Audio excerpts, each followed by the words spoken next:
Alhamdulillah, wa salatu wa salam ala rasulillahi sallallahu alayhi wa sallam. Louange à Allah subhanahu wa ta'ala qui nous a redonné la vie après, n'est-ce pas, nous avoir donné la mort. Louange à Allah subhanahu wa ta'ala qui nous a encore réunis une fois de plus dans sa maison. Qu'Allah subhanahu wa ta'ala ne nous détourne pas des assises de science, le fait de nous asseoir avec les gens de bien. Qu'Allah subhanahu wa ta'ala nous fasse toujours, nous accorde la force et les moyens de pouvoir continuer à avancer vers lui dans les adorations de cœur, de langue et de nos membres. Nous avons commencé hier, le 1er août, ici au Bénin, à Kwakwa, à Le Bélier, un séminaire islamique qui va durer 60 jours en tout, 30 jours au sud et 30 jours au nord, Inch'Allah. Et si les frères s'en souviennent, avant le séminaire le 31, au soir, on avait eu une assise entre nous. L'assise portait sur quoi?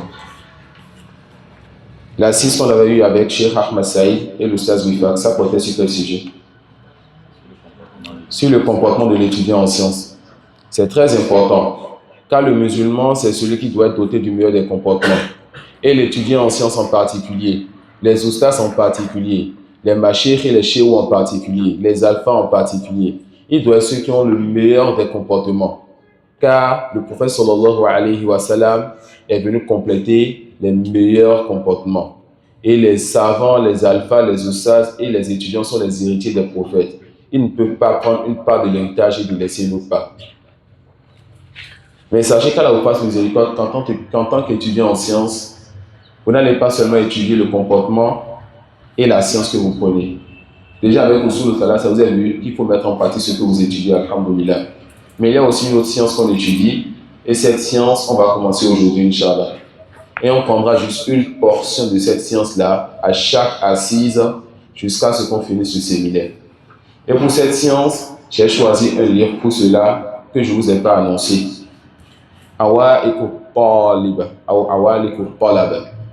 Les obstacles que l'étudiant peut rencontrer sur son chemin.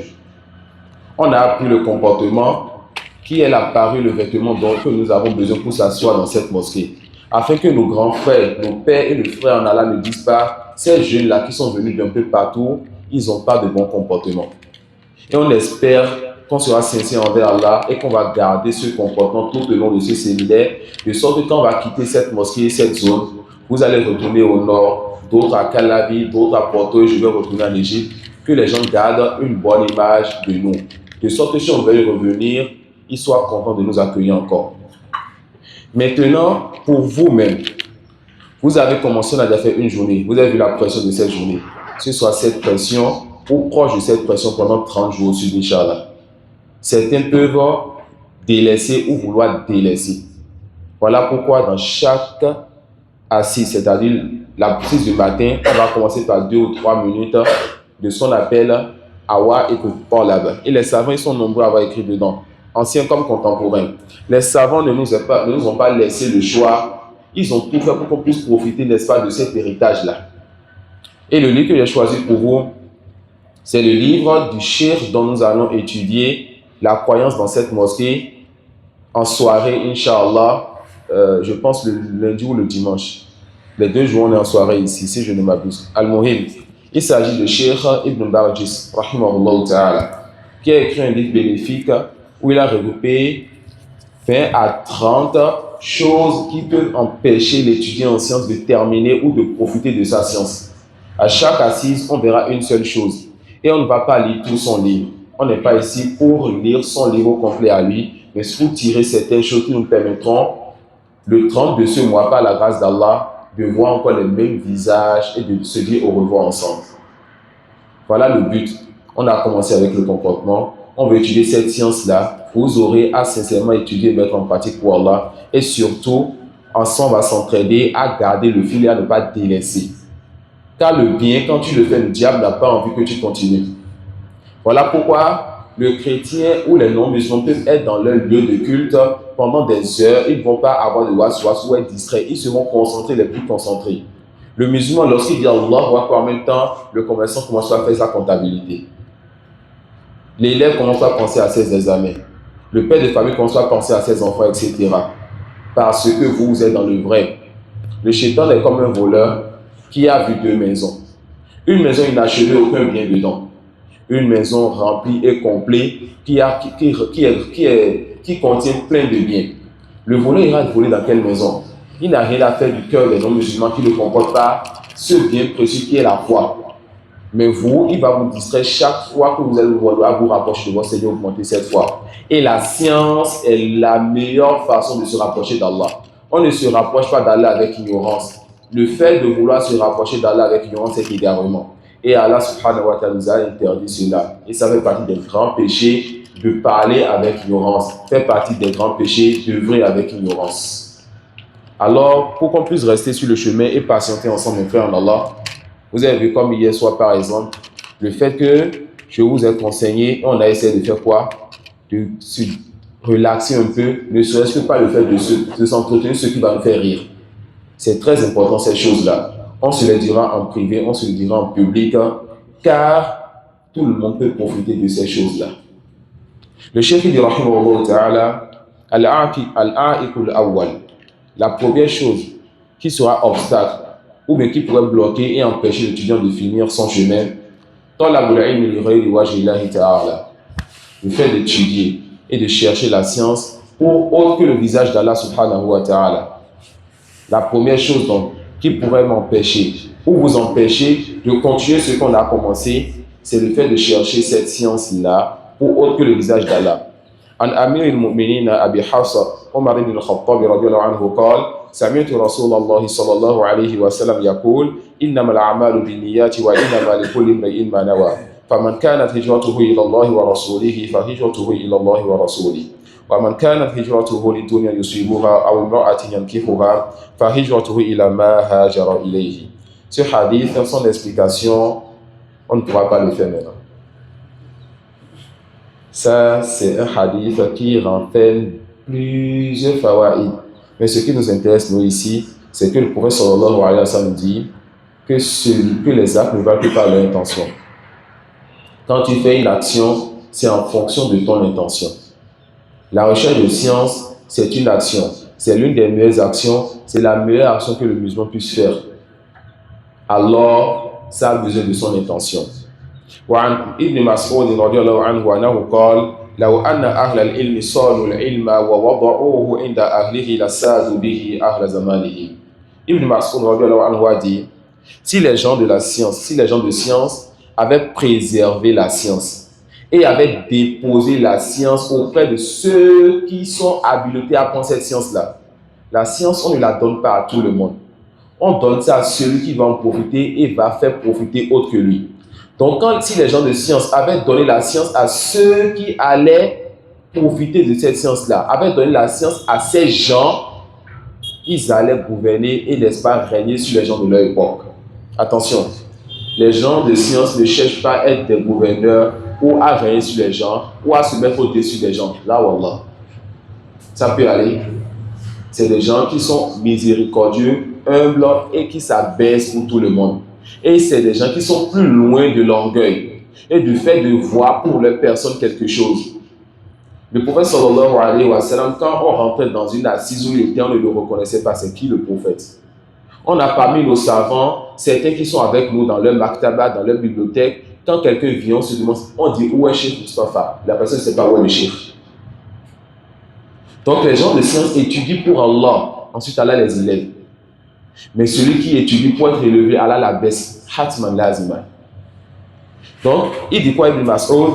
Si les gens de science, les savants avaient déposé la science auprès de ceux qui méritaient cela, ils allaient faire quoi? Ils allaient régner sur tout le monde. C'est quoi ce règne-là? Ils allaient propager la vérité partout, le bien partout, et la baraka viendra sur terre.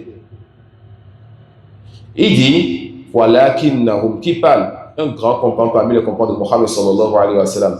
Walakinnahum badaluhu li ahli dunya liyanalu bihi min dunyahum fahanu alayhim. Mais ils ont fait quoi? Ils ont donné cette science-là aux gens de ce bas monde, afin qu'ils puissent obtenir leur bas monde avec cela. Et les gens qui ont pris cette science sont devenus des gens qui n'ont plus trop de valeur pour les gens. Aujourd'hui au Bénin, moi j'aime parler de la réalité de ce qui se passe autour de moi. Nous avons aujourd'hui nos alpha projets. Nous avons aujourd'hui ces gens-là qui, n'est-ce pas, ont étudié en Arabie Saoudite, sont revenus. Où sont les cours dans les mosquées? Où sont ceux qui enseignent aux musulmans? Quel est donc le bien qu'ils mettent dans le cœur des musulmans? Quel est le mal qu'ils interdisent aux musulmans? Non, c'est nos affaires, nos imams eux-mêmes qui vont aller prier à l'église avec les non-musulmans. C'est eux-mêmes qui vont aller financer les églises. Non, c'est nos affaires, c'est eux-mêmes qui vont aller inaugurer les mosquées des Shia. Mais ils ont tel nombre de villas. Avoir des villas n'est pas interdit dans notre religion. Mais contre quoi? Contre quoi? Il y a dans notre religion ce qu'on appelle Al-Mudahana, et c'est interdit. Le fait de donner ta religion pour avoir une part de ce bas monde. L'islam nous a interdit cela. Pourquoi as-tu cherché la science? Combien de personnes apprennent la langue arabe avec l'intention, je vais rentrer dans les groupes des Arabes, Dubaï, Égypte, Koweït, etc., pour envoyer un message en série à tout le monde. Je suis dans telle zone du Bénin, j'ai besoin de puits, j'ai besoin de mosquées, j'ai besoin de fourrage, etc. 2-3 mois après, machallah, Alpha, il est devenu chez vous et il a des villas, il a des maisons, etc. Le bien, c'est bien, mais sachez quelque chose. Le bien que vous obtenez, Allah vous l'a déjà prescrit. Les savants disent que si vous montez sur le vent pour fuir votre subsistance, la subsistance va donc monter sur l'éclair pour rentrer dans votre bouche. Vous ne pouvez pas fuir votre subsistance. On rapporte qu'il y a des gens qui sont tombés dans un puits. La personne tombe dans le puits pendant plusieurs jours, on l'a cherché. On ne l'a pas trouvé. Et quand on a fini par le trouver, dans son état blessé, fatigué, etc., il n'est pas mort. Qu'est-ce qui t'est arrivé? Il dit, donnez-moi un peu d'eau avant que je vous raconte. Il prend de l'eau et en voulant raconter, Meskin, rahimahullah, il veut leur montrer ce qui s'est passé. Je passais là, je faisais ceci et encore il fait l'erreur, il tombe encore dans le puits, cette fois-ci il meurt. Les savants disent, il ne pouvait pas mourir jusqu'à ce qu'il prenne la part de risque qui lui restait, c'était cette dernière goutte d'eau. Vous n'allez pas mourir sans prendre tout ce qu'Allah vous a écrit. Soyez content, soyez tranquille sur cela. Tout simplement, nous nous précipitons. Le risque est écrit. Mais certaines personnes ont oublié que le risque qu'il leur est écrit, soit ils vont chercher par le chemin qu'Allah leur a écrit et ils vont avoir ce risque. Allah va leur donner et va être satisfait d'eux. Ils auront le paradis. D'autres ont dit non. Je suis pressé d'avoir ce que tu m'as écrit, Seigneur, même si ce n'est pas la voie haram. Allah va aller chercher le haram. Allah lui donnera ce qu'il a écrit et lui, il aura choisi de prendre des péchés. Le cheikh dit, سمعت نبيكم ابن مسعود dit سمعت نبيكم صلى الله عليه وسلم يقول من جعل الهموم هما واحدا هم آخرته كفاه الله هم دنياه. Le prophète sallallahu alayhi wa sallam, il dit, comme c'est rapporté chez Ibn Majah, celui qui fait de tous ses soucis un seul souci, le souci de la vie dernière, Allah subhanahu wa ta'ala va le suffire pour ses besoins. Celui qui fait de tous ses soucis un seul souci, le souci de la vie dernière, Allah subhanahu wa ta'ala va lui donner ce qu'il lui faut pour ses besoins. ومن تشعبت به الهموم في أحوال الدنيا لم يبالي الله في أي أوديتها هلك. Mais celui-là qui est dispersé dans, n'est-ce pas, les soucis de ce bas monde, Allah subhanahu wa ta'ala s'en fout duquel, n'est-ce pas, de ces soucis il délaisse cette personne.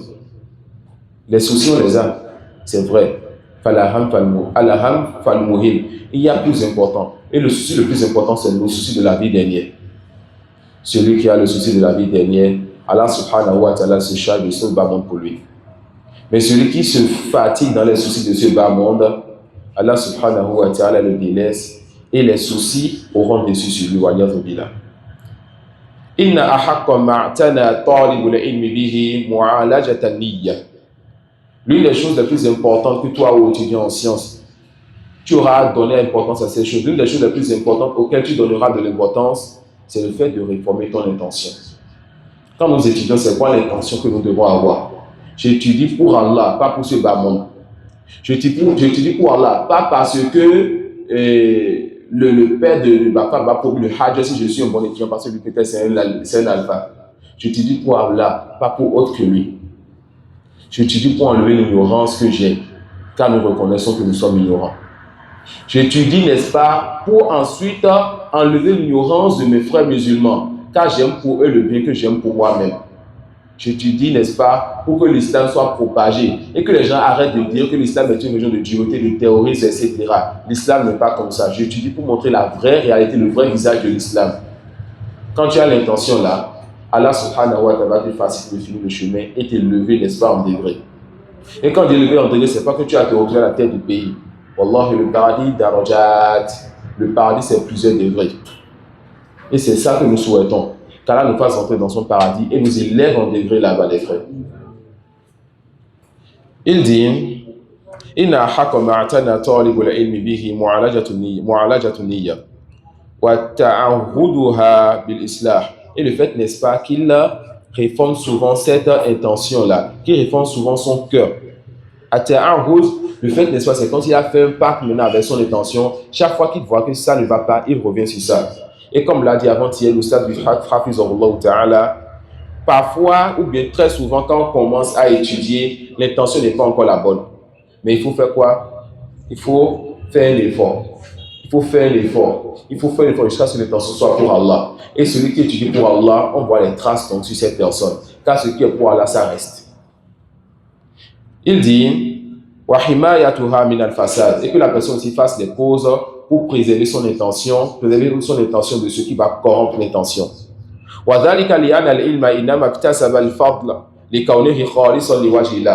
La science a ce mérite parce qu'il est cherché pour le visage d'Allah.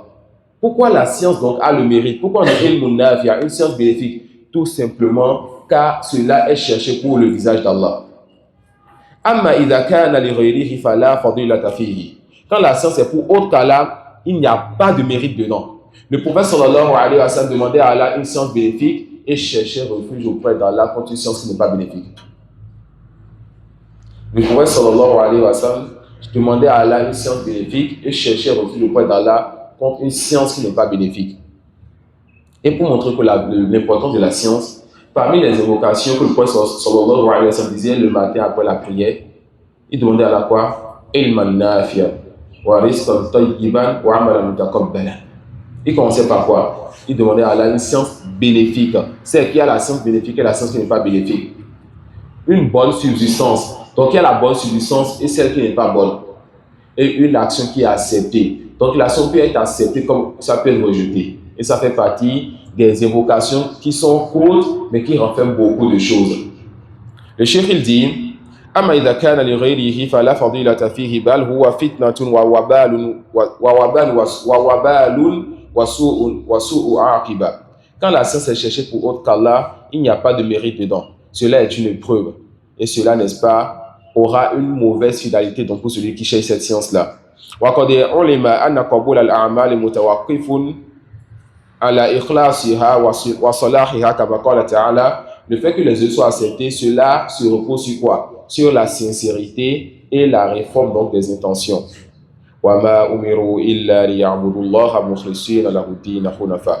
Allah subhanahu wa ta'ala ne nous a ordonné l'ordre que de l'adorer sincèrement, le culte exclusif.